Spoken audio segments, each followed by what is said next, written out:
Gil Troy is a professor of history at McGill University, Montreal, and a visiting scholar affiliated with the Bipartisan Policy Center in Washington. First of all, I have a confession to make. I never had the pleasure of meeting Avi. I've never met his family before. I have no connection to the Schaefer clan. I haven't had any of those wonderful interns that seem to be connected to this Schaefer Chamula, although I want to know where I can get one, quick.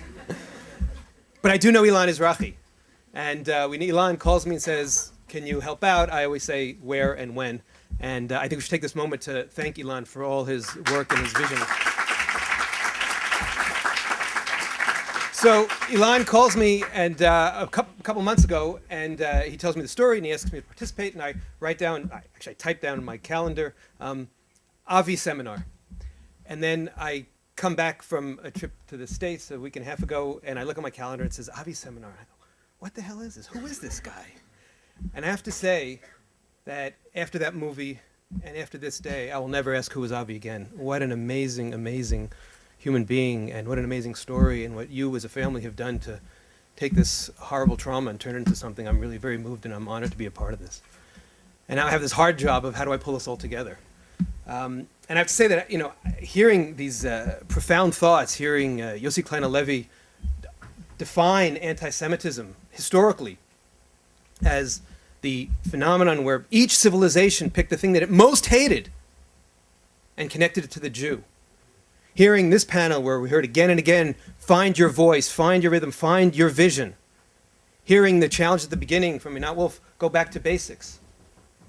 But thinking of all these beautiful ideas and beautiful words and connecting them to this ugly phenomenon of campus anti-Semitism, of Jew hatred in the 21st century is profoundly disturbing. It reminds me of that old Jewish joke of, in the old days before Facebook and email, there used to be these blue aerograms. And so there's the old Jewish lady, Sadie, who has this aerogram from her son in Israel. And she's reading it, and she's telling her friend, it has good news and bad news. She says, what's the bad news? You always start with the bad news. The bad news is my son lost his job, and because he lost his job, he lost his wife, and because he lost his wife, he's living in a car. And so she says, what's the good news? She says, he writes it in such a beautiful Hebrew. And I feel like we've described this completely ugly phenomenon in a beautiful Hebrew with beautiful ideas. And how do we put those together? Well, first, as the sole representative from the professoriate here, I want to tell you it's not all that bad. I want to give a reality check. We're living in a golden age for Jews on campuses, especially in North America. We've never had so many Jewish college presidents. We've never had so many Jewish college professors. We've never had so many Jewish studies programs. We've never had so many proud Jews on campus. We're also living in a golden age for delegitimization. That's true. But we have to be able to put those two realities together. And especially for those of you who are spending a year in Israel here, who are only hearing the negative. As an educator, I beg you, and the Palestinian friend of Avi said it so beautifully, he said, unclench the fist. Don't come to campus in a defensive crouch. Don't ignore the realities and the ugliness, but don't come only ready for a fight. Because your parents will have wasted all that money, and you will waste all that time if you don't come with a more open perspective, if you don't come and challenge your fundamental ideas at one point or another in your college career. And we have to deal with these paradoxes. We have to balance these two tensions. And that's what I do as a college professor. I see the ugliness, but I also see the beauty. And I want to invite you to the beauty and to appreciate the beauty. We've seen here today, and we've heard about many different kinds of ugliness. I divide what's going on into what I call the campus jihad and the academic jihad. The campus jihad is the activism that occurs, the ugly activism that occurs, and that is basically focused on dozens of campuses, not the 2,400 campuses that David mentioned. And it's important to emphasize that there are a few flashpoint campuses, UC Irvine, Berkeley, and those require a certain kind of strategy. But if you come to a more placid campus, all set for fire and brimstone, and you talk about a jihad on campus, you talk about calls for Jewish genocide on campus,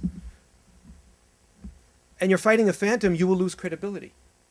And we've heard this again and again from this panel saying you have to, look at the political culture of a particular campus. You have to be sensitive to that. And that's the campus jihad. The second problem we face is a more ubiquitous problem, which I call the academic jihad. And that is going on in almost every single, I'm sorry to say, Middle East Studies program.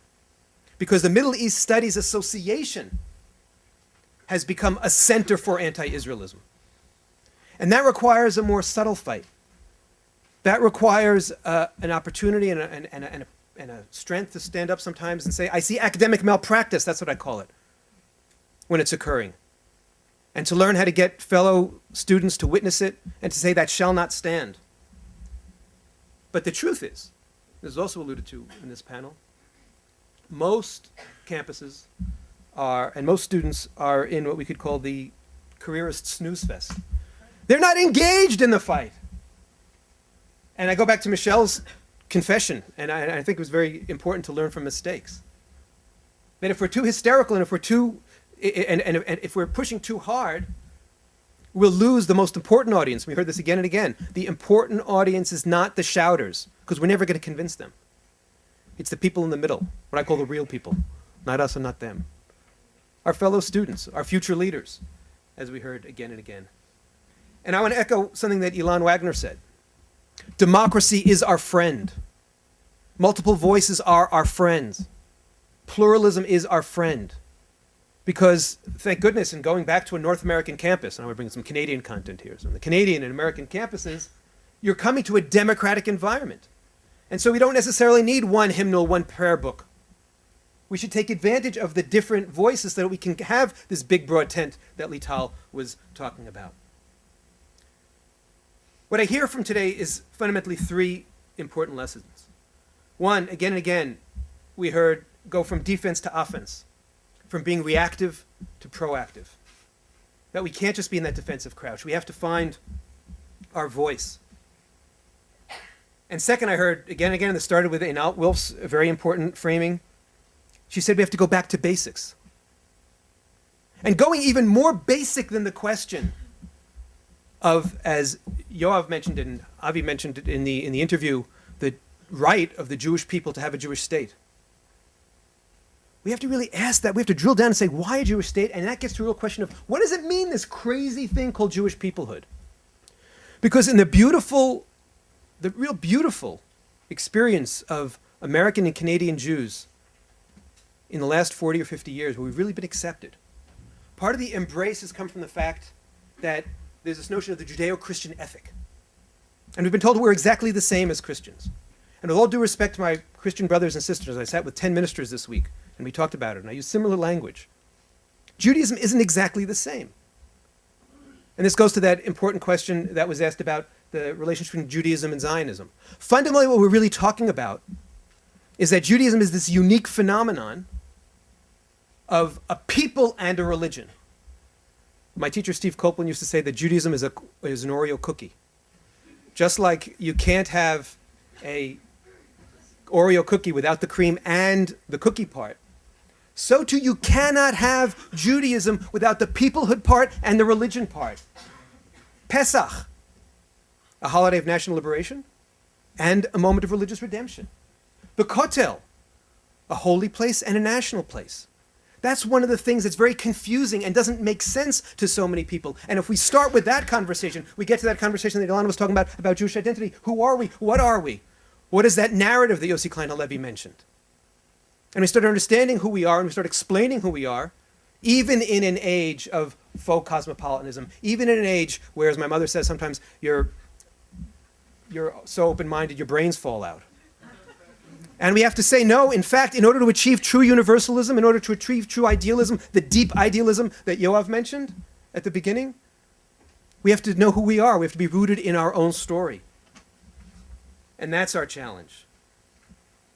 And that's connected to the initiative that Daphne mentioned called Restoring Sanity, where a bunch of us, including Michelle and Michael in this room, sat around and we said, can we put together a series of red lines and blue and white lines? We didn't just want to have red lines that say, don't cross this line and then you're delegitimizing.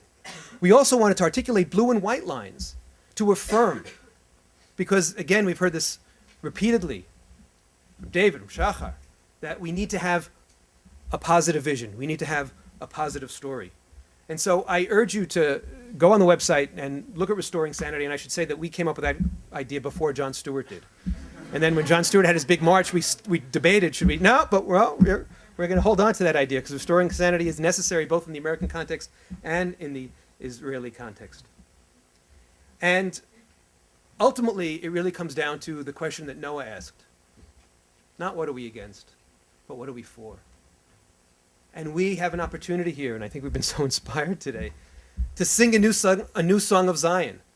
That song of Zion has to start with who we are as a people and a religion, that linkage between Zionism and Judaism. It has to start with that notion of a Jewish state and how lucky we are to be living in the 21st century in an age of a Jewish state, an age with Israeli soldiers, an age of something to celebrate, an age to stand for, and to be a part of history. And it is, as David said, every student having a voice. And singing that new song of Zion ultimately is about taking these two ideas that we heard in that movie, Shabbat and hummus, and putting them together, each in your own way. That's your homework. I don't necessarily need you to all be soldiers in the fight, but we deeply need new Zionist thinkers. When we talk about Zionist thinkers, we usually think about Herzl and Jabotinsky and Rav Kook, and they're all great, but they're all dead. And they're all rooted in the 19th century European condition. You are the Zionist thinkers of tomorrow. You will sing that new song of Zion, and I'm so inspired and I'm so moved to be a part of this discussion that Avi has led us to, where we have Shabbat, which is one of the profound historical traditional experiences of the Jewish people and the Jewish religion, and hummus, which is lots of fun. Thank you very much.